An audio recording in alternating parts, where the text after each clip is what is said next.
Welcome back to Inside Vietnam. I'm glad you're here. Most of the stories we tell on this channel follow a recognizable shape. Man arrives in Vietnam. Man meets a woman. Man ignores the warning signs. Man loses his money. Man goes home. There's a lesson at the end. You leave feeling a bit wiser, a bit relieved it wasn't you. Today's story doesn't follow that shape. And that's precisely why I wanted to tell it. Sheamus is 54 years old. He's Irish from Limerick. He spent 30 years as a chef.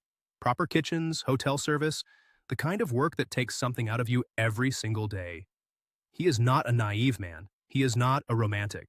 He came to Vietnam having already been burned abroad once before, having already lost money he couldn't afford to lose, having already spent years rebuilding.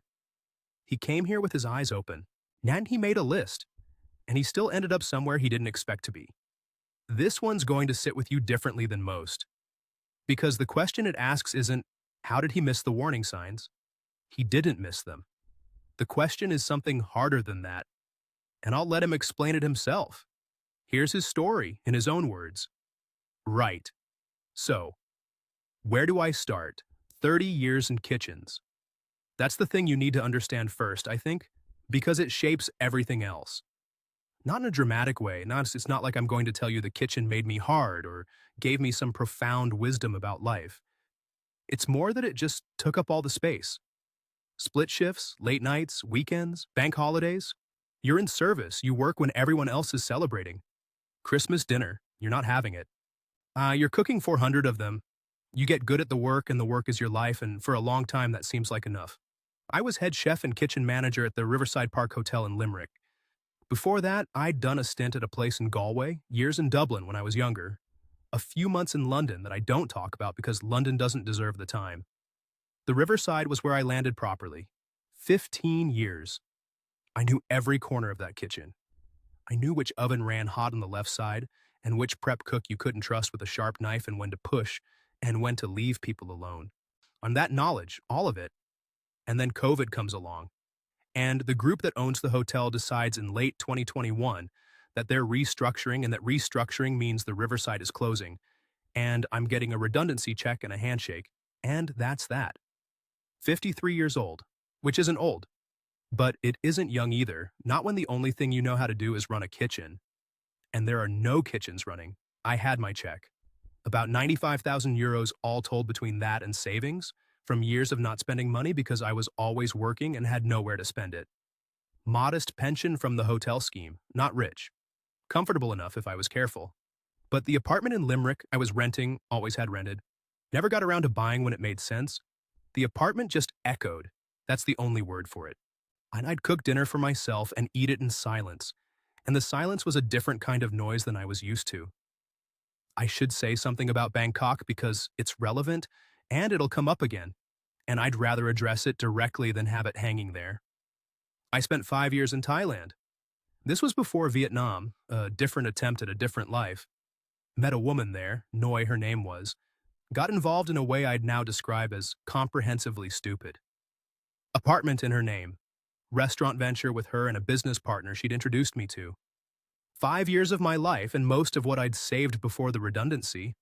All of it gone when she left and took the business partner and the restaurant and the apartment with her. When people ask me about Bangkok, I say, that was a different life. And I change the subject. I say that now and I can hear how it sounds. That's exactly what a man says when he hasn't dealt with something. I know that.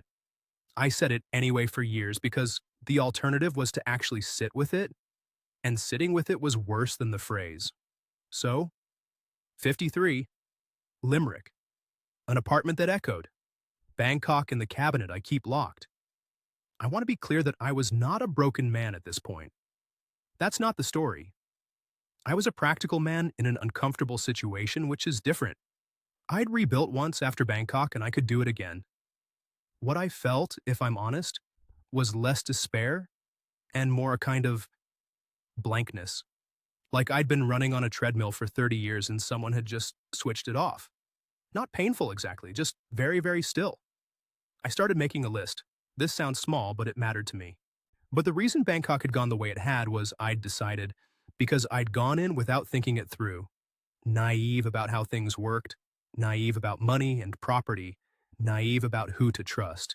So I wasn't going to do that again. I sat at my kitchen table in Limerick with a cup of tea, and I wrote down everything I'd done wrong and what the corresponding rule should have been. Keep your assets at home. Don't put money in anyone else's name. Don't invest in a business with a partner you can't fully vet. Don't rush into a relationship. Learn enough of the local situation to know what you don't know. I was quite proud of that list. Looking at it now, from where I'm sitting, it's a bit like being proud of a seatbelt while the other car was coming from a direction you hadn't thought to check. But at the time it felt like evidence. Evidence that I was different from the man who went to Bangkok. Wiser. Careful. The kind of man who made lists and followed them. The voice note from Fitz arrived on a Sunday afternoon in November 2022. Fitz was a man I knew from the industry, older than me, retired chef from Cork, who'd moved to Da Nang about 4 years prior. We'd stayed loosely in touch. The voice note was about 90 seconds long. He said the food was genuinely unreal. The cost of living was manageable on a pension. The city had a scale that didn't overwhelm you, and the pace of it wouldn't kill you. That was it. That was the pitch. I sat with it for about a week, made some notes, did some research, and I thought, right, Vietnam, so the research took about 3 weeks. I'm not a spontaneous man, never have been. In a professional kitchen, you plan your mise en place before service. You don't improvise when 40 covers land at once. Same principle.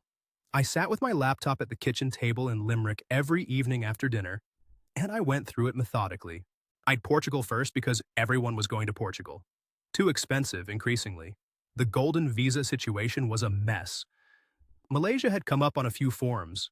Good healthcare, reasonable cost of living, the MM2H scheme for long-term stays. I looked at it seriously for about 4 days. Something about it didn't grab me. I can't tell you exactly why. Instinct, maybe, or just the absence of a Fitz, telling me the food was unreal. Thailand, I didn't even write down. That door was closed. Vietnam. The more I read, the more it made sense on paper. Da Nang specifically because Hanoi seemed complicated. And Ho Chi Minh City, Saigon, seemed like a place that would eat you alive if you let it. 3 million motorbikes and building cranes on every block. Da Nang was described in everything I read as manageable, coastal, human in scale. And Fitz was there, which mattered more than I was willing to admit at the time. And the food. I spent a ridiculous amount of time reading about the food. From a chef's perspective, Vietnamese cuisine does something I find genuinely interesting. It builds incredible complexity out of very simple technique. The balance of it, the freshness. Bun bo hu, the spiced beef noodle soup from up the coast. Ban zeo, the sizzling pancakes. Mi quang, which is a Da Nang dish specifically, this turmeric noodle thing, with peanuts and prawn crackers that I knew within about 3 days of arriving was going to be a problem because I'd want it every morning. A working chef, taking early retirement in Vietnam was going to be fine. A man who could cook would always have something to think about. I also read about the risks. I want to be clear about that. And I read the forums, the expat blogs, the Reddit threads where men describe their experiences with varying degrees of self-awareness. I knew the broad shape of it. I knew foreigners couldn't own land, only apartments, and even those came with a 50-year leasehold and restrictions.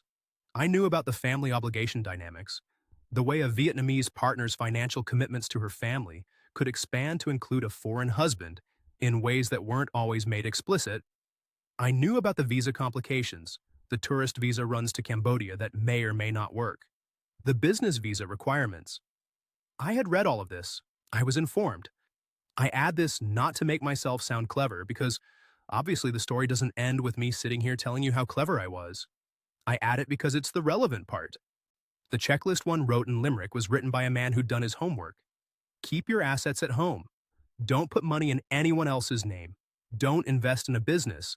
Don't rush into a relationship. Understand the local legal situation before you commit to anything. I'd ticked every box before I'd even packed a bag. That felt like armor. I landed in Da Nang in late January 2023. The heat was the first thing, obviously, not just temperature, but weight, a thickness in the air that my body had no memory of, coming from a Limerick winter. The airport is small and the arrivals hall opens almost directly onto a street where Grab drivers are waiting in a row on their motorbikes. I had a contact number for a taxi that Fitz had texted me. I found him. We drove into the city past construction cranes and new hotel towers going up along the coastal strip.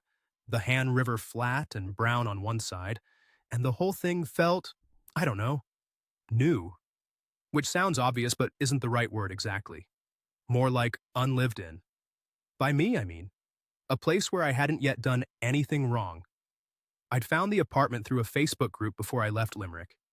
Two-bedroom place in the Son Tra district. Near enough to the river to hear the occasional boat horn at night. 12th floor. The lift worked most of the time. About 12 million Vietnamese dong a month, roughly 450 euros, which for what it was seemed almost implausible to me coming from Limerick rents. Fitz had vouched for the landlord as reliable, which was good enough. The first 2 months were honestly fine. And I know that sounds unsatisfying, but it's true. The novelty of a new city kept me occupied. I walked everywhere at first, which in Da Nang heat is its own form of self-punishment. But I was learning the geography. I found the market near Khao Rong, the Dragon Bridge, where the produce section in the early morning reminded me of work in the best possible way. The smells, the noise, the organized chaos of it. I found a Safe Sua Jia vendor on a corner near my apartment whose iced coffee was strong enough to take the enamel off your teeth and cost about 20,000 Vietnamese dong, which is less than €1. I found Mi Quang, as predicted, and it was a problem. I met Fitz properly about a week in. We had dinner at a Quan Hao near the Han River. Grilled pork belly, morning glory stir-fried in garlic, a couple of 333 beers. But he was exactly as he'd sounded on the voice notes. Unhurried, settled, not evangelical about his life the way some expats are, the ones who've decided they've found something the rest of us are too blind to see. Fitz just seemed like a man who'd figured out an arrangement that suited him. He'd been in Da Nang 4 years. His wife's name was Thao. They had a place in the Nguyen Son area. She ran a small tailoring business. He'd learned conversational Vietnamese, not fluent, but functional. He'd kept his pension coming into an Irish account. He understood the family dynamics before committing, he said. I filed all of this away under template for doing it right. I should tell you something about that euphoria they warn you about because it arrived on schedule about 3 weeks in. I was sitting outside a place on Tran Phu drinking an egg coffee, which is exactly what it sounds like, this Hanoi thing that's made its way down, whipped egg yolk on top of strong espresso. And I had this feeling that I can only describe as, things are more vivid here. The colors, the noise, the constant motorbike activity on the street, the smell of incense drifting from a family shrine in the shophouse across the road mixed with the exhaust and the fish sauce, and something frying somewhere nearby. Everything slightly more present than it ever felt in Limerick. I told myself it was chemical, a neurological response to novelty. It would settle. I knew that. I'd read that too. I enjoyed it anyway. Yet the cooking class came about because a woman who ran a small tourism operation in the Hoi An style, cooking experiences for visitors, put a post in the same Facebook group where I'd found my apartment. Western chef wanted for weekend tourist classes, basic Vietnamese dishes, conversational English required. The money was modest. That wasn't the point. I needed somewhere to be in the mornings, something that involved a knife and a cutting board, and a specific outcome you could taste and evaluate. Purpose, if you want to call it that. A kitchen to be in. 4 months in, Da Nang had become something I recognized as a life rather than a holiday. The 12 million Vietnamese dong rent, groceries from the market, 333 beer with Fitz on Thursday evenings, the Saturday and Sunday cooking classes. I wasn't spending much. I wasn't thinking about much. I was managing. It was a Saturday morning in late May. The class was a team-building booking from a hotel somewhere near the Han River. 8 staff coming in for a half-day cooking experience. I'd done a dozen of these by then. I knew how the room would go. I was wrong about that, as it turned out. When a group walks into a teaching kitchen, you can read them in about 45 seconds.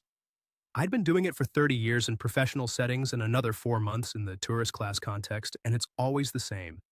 Some people arrive already performing, laughing loudly, making comments for their colleagues' benefit, treating the whole thing as entertainment they're starring in. Some people are polite but elsewhere, doing the corporate activity because attendance was implied rather than optional. And occasionally, rarely, someone walks in and immediately looks at the equipment. Lynn looked at the equipment. 8 of them came in that Saturday morning, hotel staff in casual clothes, the kind of group that's been organized by an HR manager who thought a cooking class would build morale.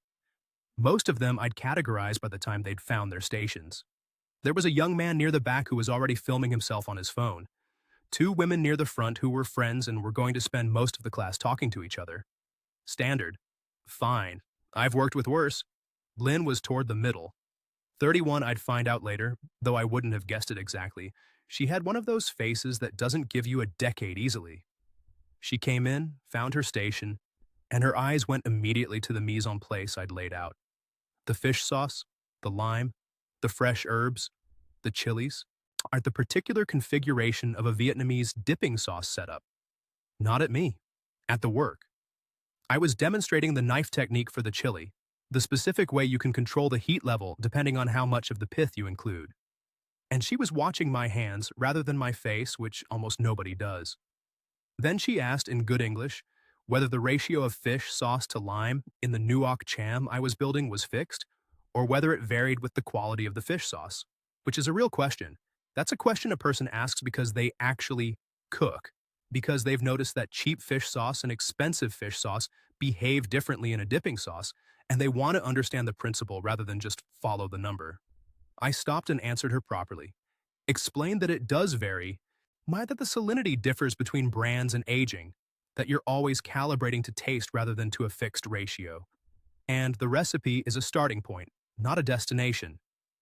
She nodded in a way that suggested she'd already suspected this, but wanted to hear it confirmed. After the class, she came up and asked if I did private lessons. I said I didn't, formally, but that I was flexible. She gave me her number on a small piece of paper she'd written it on in advance, which I'd later think about. She'd prepared to ask. That meant she'd decided during the class. I filed that away as a good sign, a person who acts on decisions rather than just contemplating them. We messaged a few times over the following week on Zalo about cooking, specifically about Mi Quang, and whether the traditional version from Quang Nam province differed meaningfully from what you got in Da Nang restaurants. It does, as it turns out, and she had opinions about it that were informed and specific. After about 10 days, I suggested coffee.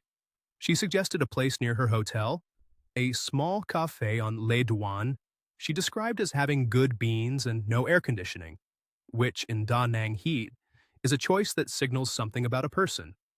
I'm not going to pretend I wasn't attracted to her, I was. But I want to be accurate about the sequence of it because the sequence matters. I was interested in her mind first, not as a thing I'm saying to make myself sound better, just as what actually happened. The attraction followed the interest, not the other way around. The first 2 months of seeing each other, I watched her for the thing I was trained to watch for.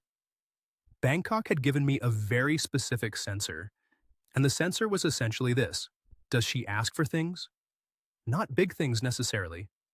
Small things. Does she mention needing a taxi and pause? Does she suggest a restaurant that's significantly above where we've been eating and see if I offer to cover it?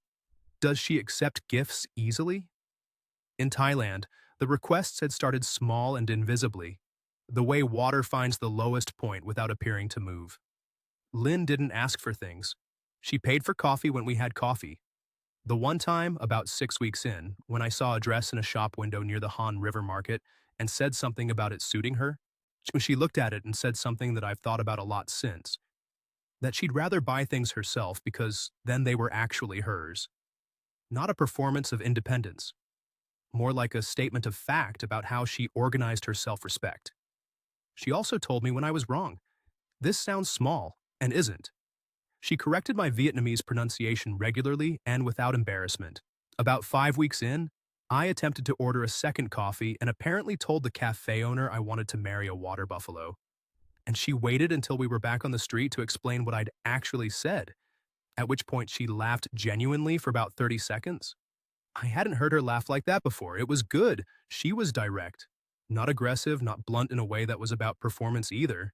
Just clear. And she said what she meant. She disagreed with me once about a banh mi filling, told me the coriander was doing nothing and the cook had been lazy with the pate, and she was right on both counts. A woman who will tell a chef his sandwich is lazy. You can't buy that kind of honesty. About 8 weeks in, I rang Fitz. We had our usual Thursday beer at a Bee Ahoy place near the river, and I told him about her. He asked the sensible questions. How did you meet? What does she do? How long has she been in Da Nang? I answered them. Then I said, I think she might actually be the real thing. Fitz looked at his beer for a moment. He didn't say anything immediately, which was the most generous thing he could have done because what he was not saying was, that's what they all say. What he actually said was, good. Keep your eyes open. I said I knew. He said he knew I knew. I think about that conversation a lot. Not because either of us said the wrong thing, more because we were both looking at the same thing from a slight angle, and neither of us could see around the corner we were both pretending wasn't there. We took a weekend trip to Hoi An in July, the old trading town about 30 kilometers down the coast, all yellow colonial buildings and lanterns and tourists paying too much for tailor-made suits. She'd been dozens of times and was a useful guide, unimpressed by the tourist circuit and the way locals always are, steering us to a Kam Ga place on Phan Chau Trien that the groups never found, where the chicken rice was assembled at the table and cost about 50,000 Vietnamese dong each. We went to Hue another weekend, the old imperial capital further north, and ate bun bo hui at 7 in the morning from a woman on a plastic stool on a street in the old quarter, and I thought, I am going to be fine here. I thought that genuinely. And I'd spent maybe 1,200 euros total between us on the meals and the trips. And I was not counting it because it didn't feel like anything to count. And then, sometime in late September, she mentioned that her parents had been asking about me. Her mother specifically wanted to know when they might meet the man Lynn had been spending her weekends with. She said it lightly, not as a request exactly, more as information. She said she understood if it felt too soon. I didn't think it felt too soon. Meeting the family before committing, that was on the list. Another item ticked. I said, let's go down. I prepared for the trip the way I prepare for anything that matters. Read what I could find about meeting Vietnamese families as a foreign partner. Understood the basics. Bring gifts, dress conservatively, use both hands when you offer something to an elder. Don't point your feet at the family altar, don't refuse food. I bought a good tin of tea from a reputable shop near the Han River Market and a box of mooncakes that Lynn said her mother liked. I wore a collared shirt, which in Da Nang October heat is its own small sacrifice. The drive south on the QL1A takes about 2 hours. The landscape flattens as you leave Da Nang. Rice paddies on either side of the highway, the occasional pagoda roof visible over tree lines.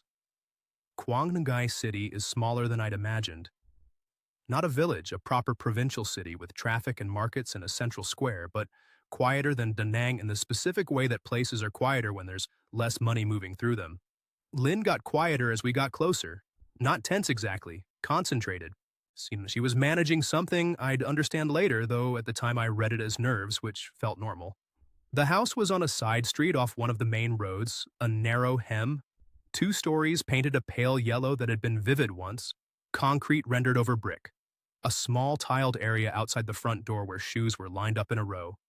Modest and well kept, which is a specific combination. It communicates that the people inside have standards and insufficient means to meet all of them, which is a form of dignity. I recognized it. My own parents' house in Limerick had looked much the same. Ba Hoa came to the door first. Lynn's mother, mid-60s, energetic, the kind of woman who manages the social temperature of every room she's in without appearing to do anything at all. She greeted me warmly, thus took the gifts with both hands as I'd offered them with both hands, and called something toward the back of the house. Ong Fook emerged from the kitchen doorway. He was a lean man, the kind of lean you get from physical work over decades, rather than from any effort at it. Late 60s. He shook my hand with a firmness that told me he was still strong, and looked at me with the careful expression of a man who has learned that patience is more useful than conclusions. Hang was there. Lynn's younger sister, 26, working at a local office of some kind. She spoke reasonable English and was clearly the one who'd been tasked with bridging the language gap. She was friendly in a watchful way. I use that phrase deliberately. She was assessing me, not rudely, just thoroughly. I didn't mind it. I'd have done the same. She sat across from me during the meal and asked sensible questions about how long I'd been in Vietnam and whether I liked the food and what I'd done before coming here. I answered everything honestly. She nodded and translated for her parents. Min, the younger brother, was there briefly and then mostly elsewhere. The way 22-year-old men tend to be at family occasions that aren't about them. The meal was generous beyond what they could easily afford, and I could see that. Ba Hoa had cooked for most of the morning. Lynn told me quietly when she helped carry dishes. Sa koto, fish braised in a clay pot with caramel and ginger, the kind of dish that takes patience and good judgment and smells extraordinary. Rao muang stir-fried with garlic. A clear soup with vegetables from their own small garden plot. Rice, always rice. And we ate and I paid attention and complimented the cooking with genuine specificity, which went over better than vague praise would have, and Ba Hoa seemed pleased in a way that was authentic rather than performed. It was after the meal, when the dishes were cleared and we were drinking tea, that I noticed Ong Fook's knee. He stood to help carry something and the effort of it was visible. The careful way he rose, one hand on the table, the slight drag in his right leg. He covered it well, the way men of that generation cover things. But I'd spent 30 years watching people move in kitchens, and I notice when a body is managing pain. I asked Lynn about it quietly later when we were washing up. She explained a recurring problem, years old. A cartilage issue that had been partially treated and never properly resolved. Neither the specialist he needed was in Da Nang. Between the consultation fee and the treatment and the travel and the accommodation, it was beyond what the family could pull together. She said this without asking for anything, stated it as a fact about her father's situation, in the tone of someone who has been carrying a problem for long enough that describing it no longer feels like a request. I said I'd cover it, told her to make the appointment. She looked at me for a moment, said, "You don't have to do that." I said I knew, and I want to be careful here because this part matters. That moment, me offering, her declining, me insisting, that sequence meant something different to each of us. To me, it was a gesture, a kindness toward a man I'd just met who was clearly in pain and clearly too proud to ask a stranger for help. To the family, I'd understand much later it was a signal.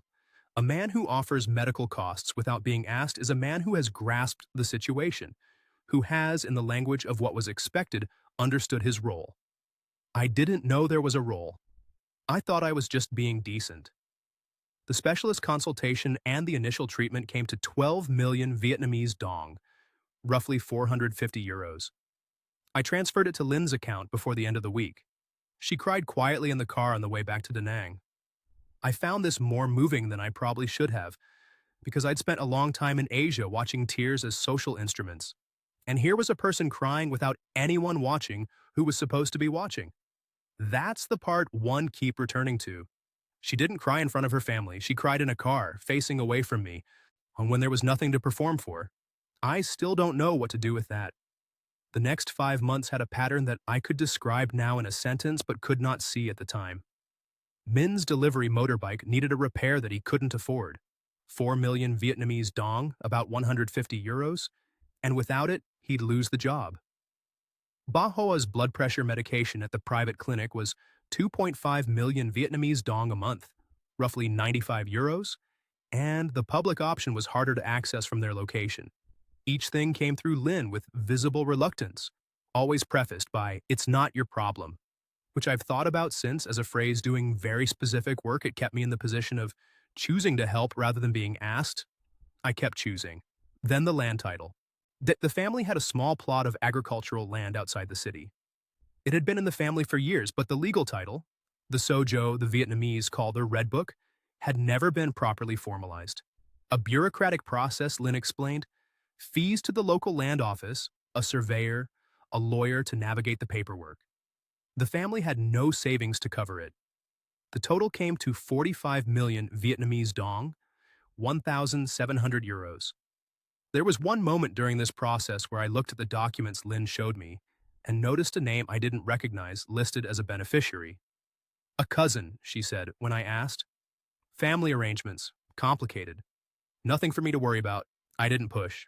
I told myself I didn't speak Vietnamese well enough to understand the nuance, which was true. And I told myself land title arrangements in Vietnamese families were probably genuinely complicated and not my business to interrogate, which was also probably true. Both things being true didn't mean I wasn't using them as reasons not to ask more questions. I did a rough total sometime in November. The father's knee, the motorbike, the medication, the land title, the smaller things in between. About 5,500 euros all told. Against 95,000 euros, this was invisible. It was also, I told myself, what being in a relationship meant. You contribute to each other's lives. You help when you can help. A man with 95,000 euros helping a family that has essentially nothing was not irrational. It was, if anything, proportionate. I believed all of this. I still believe most of it. Sometime in late November, we were sitting on my apartment balcony with a couple of Bia Saigons watching the river traffic, and Lynn said quietly that she'd never felt as settled as she did when she was with me. And she didn't say more than that. She wasn't asking for anything.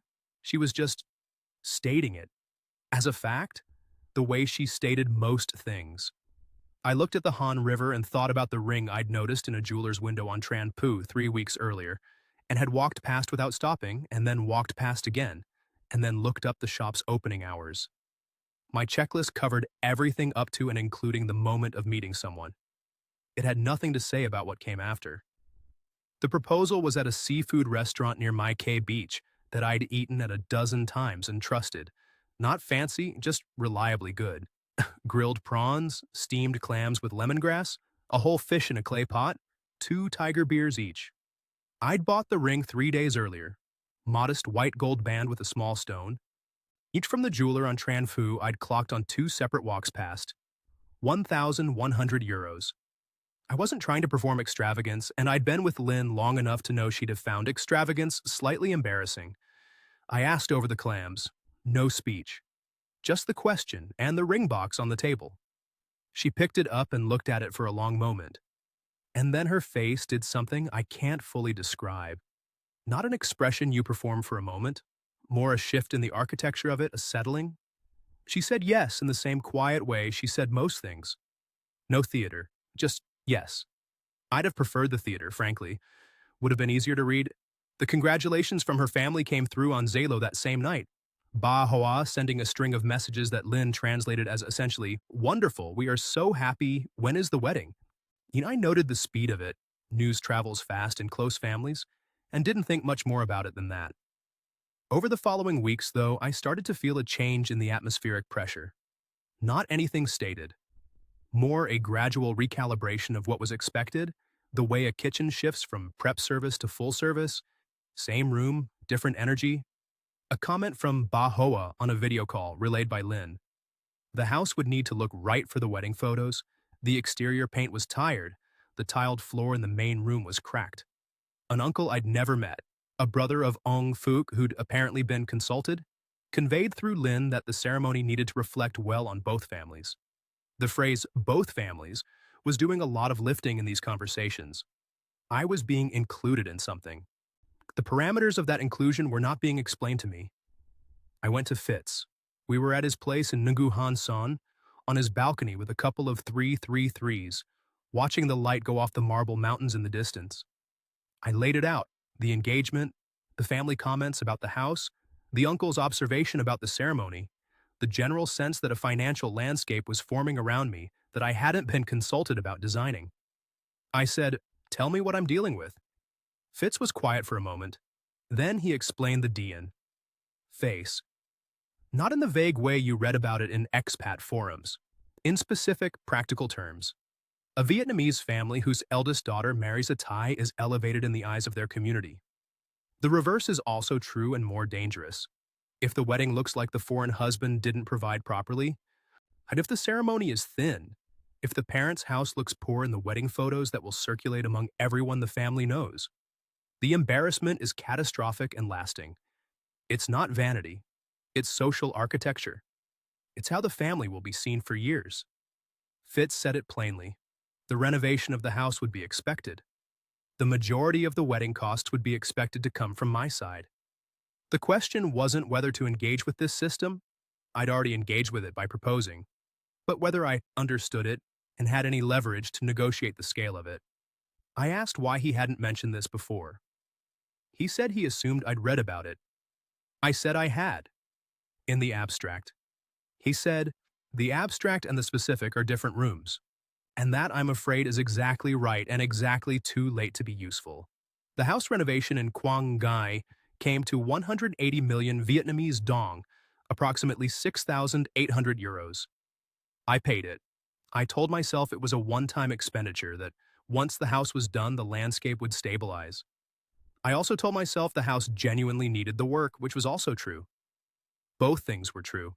I was getting quite good at reasoning where two things were simultaneously true. The wedding planning took 4 months.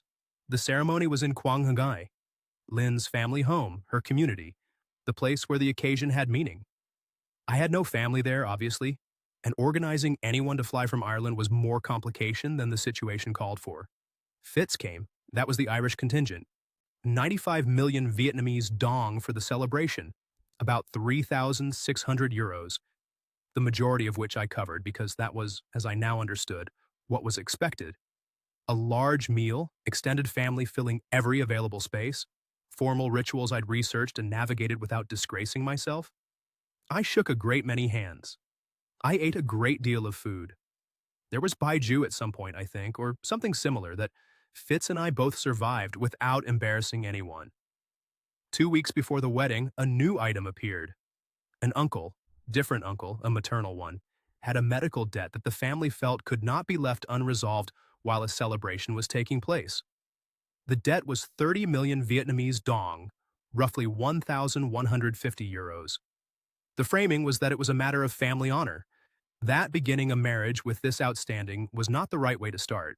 Lynn brought it to me in the manner I'd come to recognize, reluctantly with visible discomfort, prefaced by, "It's not your problem." I paid it. I didn't ask what the debt was for. I've thought about that since. Not asking what it was for. I think I didn't ask because asking would have required me to engage with what I was actually doing. And I didn't want to do that 2 weeks before my wedding. That's honest anyway. Then there was the Dutch man. About 3 weeks before the wedding, Fitz mentioned at one of our Thursday beers that he'd heard something from another expat. A Dutch fellow who'd been in Da Nang about 18 months before I arrived, who'd apparently been involved with a woman from Quang Ngai whose family had land outside the city. Siyun who'd also contributed to some kind of land title process before the relationship ended, and he left. I went home and lay awake for a while. Then I asked Lynn about it the next morning. She went quiet. Then she said yes, there'd been a Dutch man. It was brief. It was before she'd moved properly past it. She knew it looked bad when I was asking about it. She started to cry, not dramatically, just steadily, in the way I'd come to associate with her genuine distress rather than performance distress, if that distinction even held anymore. She said the man was nothing to her. She said she was sorry she hadn't told me. And I don't know. I watched myself make a choice in real time. The choice was between pushing on it, asking the specific questions that needed to be asked, to possibly detonating everything 2 weeks before a wedding I'd already spent 6,800 euros preparing for, or accepting her answer, comforting her, and adding the Dutchman to the cabinet I keep locked alongside Bangkok. I chose the cabinet. Stupid. I know it was stupid, but I did it anyway. We married in December 2023. By that point, I had spent approximately 22,000 euros in 18 months. Against Bangkok, which had taken considerably more and left nothing salvageable, this still felt like a reasonable figure. Almost a quarter of everything I had. For a marriage that I believed, standing there in that house in Quang Ngai with Fitz as my sole representative from the entire island of Ireland was real. I believed the love was real. I still do, actually. That's the part that doesn't resolve cleanly. But the financial architecture of the marriage had been built around me without my full participation in the design, and somewhere in the structure of it was a room I hadn't been shown yet. I just didn't know what was in it. The 7 months after the wedding were not miserable. That's the part that doesn't fit the shape of these stories, and I want to be accurate about it. We cooked together most evenings in the apartment. She was better with certain things than I was. The fermented shrimp paste dishes, anything that needed the particular patience of long reduction. And she still told me when my Vietnamese was wrong, which by that point was less often. We'd go to my K beach on Sunday mornings before the heat built. We had a routine. It felt on most days like a marriage. The family request had slowed, not stopped. As the monthly medication for Ba Hoa continued, 2.5 million Vietnamese dong, roughly 95 euros, transferred on the first of each month with the regularity of a direct debit. I had accepted this as a structural cost, the way you accept utilities. Min needed a small sum in February for something I no longer remember. Tet came, and I contributed a significant envelope of cash for the New Year gifts that the family was expected to distribute.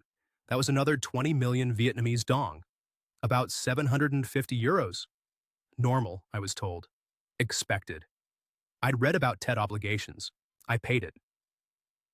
But the calls home were changing. I noticed it in March. Lynn would come off a call from her mother, and the energy in the room was different afterwards. Not upset exactly, more carrying something. The way people look when they've been reminded of a problem they'd managed to set down for a few hours. I asked once and she said it was family business. Complicated. I said, "Is it anything I need to know about?" She said, "Not yet, not yet." Means I've thought about those two words a fair amount. I didn't push. That was partly respect for her privacy and partly the very human preference not to open a door that I suspected led somewhere I wouldn't enjoy. Both things, again, simultaneously true. The Zalo messages from Hang arrived on a Wednesday afternoon in July.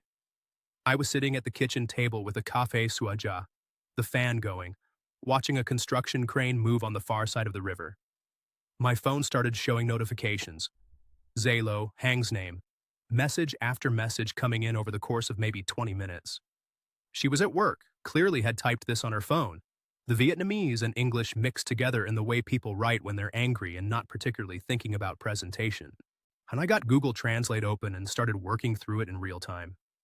The first plate off the shelf, the Dutch boyfriend had contributed 200 million Vietnamese dong, roughly 7,500 euros, to the same land situation.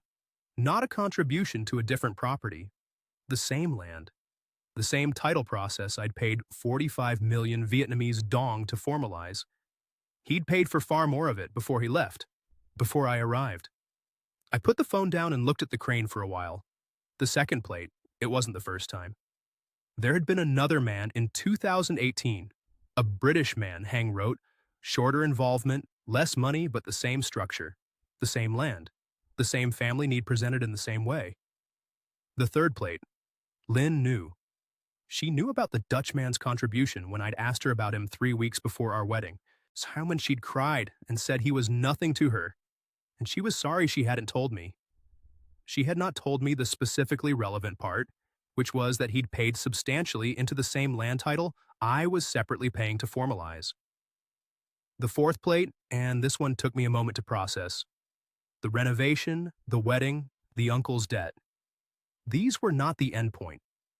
They were subtracted from a larger figure that the family expected me to eventually contribute. The end point was a house. Not renovating the existing house. Building a new one. On the family land outside Quang Ngai. The conversations about this between Lynn and her parents had been happening for months. Ba Hoa had apparently been asking Lynn since February when the construction would begin. I sat with the phone for 3 days, and I photographed the land title documents I'd kept copies of from the formalization process. I'd kept them because Fitz had told me to keep copies of everything, which is something he said so routinely I'd stopped hearing it as advice and started treating it as background noise. I looked at the cousin listed as beneficiary. The name Lynn had told me was a family arrangement, nothing to worry about. The documents were dated 8 months before I arrived in Vietnam. This was not a coincidence. This was a prepared position. On the Saturday morning, I sat down across from Lynn at the kitchen table. I'd made coffee. There was nothing dramatic about the setting. The fan going, the sound of a motorbike on the street below, the smell of incense from the neighbor's shrine drifting up. And I laid it out the way I'd lay out a problem in a kitchen, item by item, without volume, without accusation in the voice, because accusation in the voice gives the other person something to react to instead of something to address. The Dutch man's contribution, the 2018 pattern, the predated beneficiary document, the house build conversation that had been ongoing since February without my knowledge. I put each one on the table between us and waited. She didn't deny everything. That was what I hadn't prepared for. She cried. She said the family pressure was real. Not as an excuse, she seemed to know it wasn't sufficient as an excuse, but as a description of her actual situation. She said her parents had been managing her toward this for years, that the expectation of building a house on the family land was something she'd grown up understanding was her responsibility. That when she met a foreign man who was kind and financially stable, she stopped and started again. She said she didn't know how to separate loving me from the pressure that was already there before she met me. She said she kept thinking it would stabilize. She said she was sorry in the specific way people are sorry when they're telling the truth about something they also can't fully justify. She said, both things can be true at once. I thought about that for a long time. I still think about it, because she's right that both things can be true at once. She might genuinely love me, and have genuinely been operating inside a family system that had been waiting for someone like me long before I walked into a cooking class in Da Nang. These two things coexist. The question of which one I was primarily serving throughout this marriage is one I don't have a clean answer to. I packed a bag that night. Not everything, just enough. I rang Fitz from the car park of the building. He picked up. I told him what had happened, the short version. There was a pause. He said, "Come here, that was it." No commentary, no I told you. Just, come here. Which was, without any competition, the most useful thing anyone said to me that year. Fitz has a spare room with a small balcony that looks toward the Marble Mountains. I slept badly for the first week and adequately after that. We had a routine. He was up early, I was up early. We'd have coffee on the balcony before the heat built. His wife Thao would leave for her tailoring shop, and then Fitz and I would sit there for an hour not saying much. He made no commentary on what had happened. He didn't offer opinions about Lynn or her family or my choices. He just made coffee and was present, which is all you actually need from another person when you're trying to think. I did my accounting on the third day, properly this time with a notebook. The ring, 1,100 euros. The father's knee, 450 euros. The motorbike, the medication across the months. The land title, various smaller items, roughly 3,950 euros. The house renovation, 6,800 euros. The wedding, 3,600 euros. The uncle's debt I never asked about, 1,150 euros. The Tet envelope, a handful of other transfers I hadn't been keeping careful track of. Total, approximately 22,000 euros in under 2 years. Against 95,000 euros, this is survivable. I want to be clear about that. I'm not ruined. I'm not going home in disgrace. Against Bangkok, where I lost considerably more and came back with nothing to show for 5 years of my life except a lesson I apparently needed to learn twice. 22,000 euros is almost, and I use this word carefully, manageable. Against the version of myself who sat at a kitchen table in Limerick with a cup of tea and wrote a checklist and felt, for the first time in years, like a man who was in control of his own situation, against that version of myself, it's something else entirely. It's the specific sting of a man who thought he had learned. Finding out what he'd actually learned was the previous chapter. One looked at the original checklist. I'd kept it on my phone, in the Notes app, which in retrospect is faintly absurd. Keep your assets at home. Done. Don't put money in anyone else's name. Done, mostly, the pension was still in an Irish account and the apartment was still mine. Don't invest in a business. Done. Don't rush into a relationship. Debatable. Yeah, 18 months is probably not rushing, but the checklist didn't specify what came after the relationship. And that was the entire problem. The checklist was comprehensive about the start and silent about everything that followed. It hadn't occurred to me to write, understand that marriage in Vietnam is entry into a family financial system that has its own history, expectations, and obligations that predate you by decades. Know what that family expects before you propose, not after. Have an explicit conversation through a translator you trust about what the financial expectations of the marriage will be, not vaguely specifically in numbers. Ask about the person before you, not accusingly, just as basic information, the kind you'd want about any significant situation you were walking into. And learn enough Vietnamese to read a document, not conversationally, structurally, enough that you know what you're signing. I wrote all of this down. The new list, the better list. Too late to be useful to me, potentially useful to someone else, which is why I'm here telling you this. After 6 weeks, I went back. Not because I'd forgiven everything, not because I'd decided the marriage was worth saving. I hadn't finished deciding either of those things, and I'm a man who doesn't like to make decisions before I've finished thinking. I went back because I had more thinking to do, and I couldn't do it properly from a spare room in New Hanson, however generous the coffee. The marriage is currently in what I describe as a negotiated limbo. We are living together. We are not pretending the conversation at the kitchen table didn't happen. I have told Lynn plainly, say it with the same quiet that I use when the situation requires it. that nothing further will be transferred to the family. Not the monthly medication, not anything for Min, not the house build, which remains unbuilt and which I suspect is now the central tension of her relationship with her parents. Nothing until we have sat down together with a Vietnamese lawyer I found through Fitz and produced a document in both languages that states clearly what the financial expectations of this marriage are going forward and what they are not. She has not walked away from this requirement. I take that as meaningful. I'm not sure it means what I want it to mean, but it means something. I've also started learning Vietnamese. Not to have conversations in shops, though that too. Structurally. Grammar, characters, the logic of the language. Enough to read, enough to know what a document says before I act on it. It's harder at 54 than it would have been at 35, and I don't particularly care. I've never been afraid of difficult work in a kitchen. I'm not afraid of it here. Do I know how this ends? No. I don't know if the marriage survives the negotiated limbo. I don't know if what Lynn feels for me is sufficient to override what her family has been building towards since before I arrived.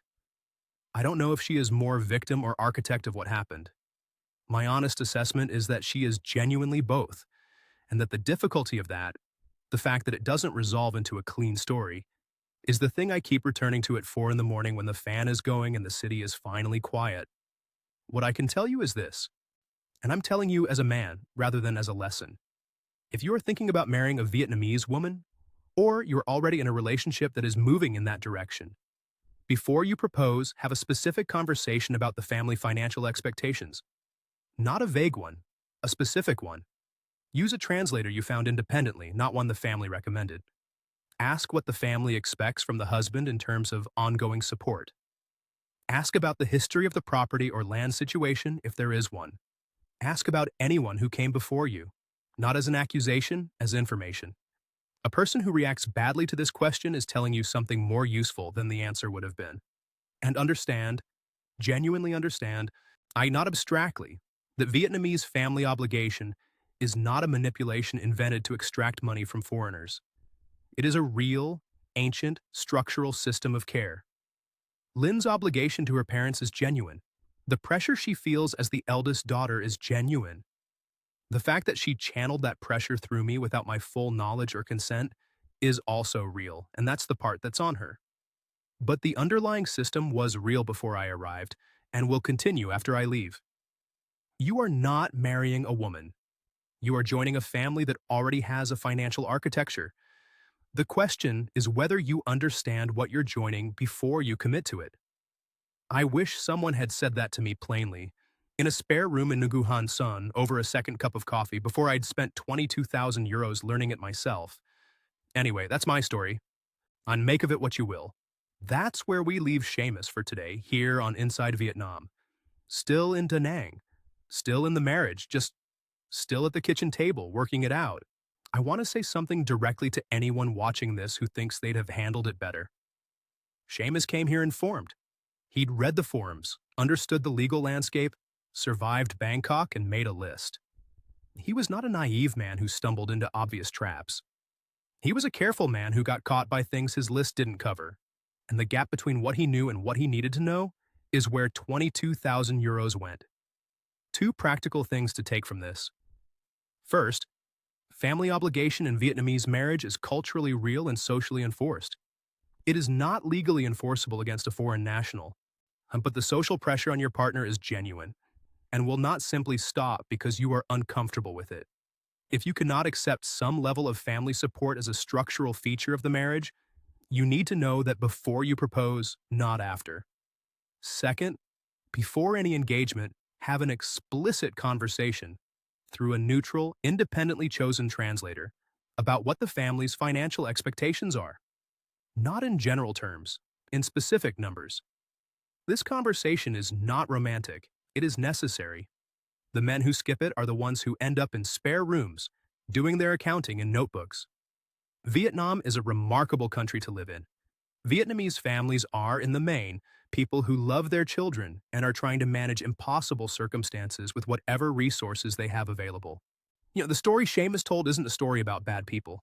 It's a story about a system that operates whether or not anyone explains it to you, and about the cost of arriving without the right information. That's what Inside Vietnam is here for. If this story was useful to you, please like and subscribe. It genuinely helps us keep making these. And if you have a story of your own, the link to get in touch is below. Take care of yourselves out there.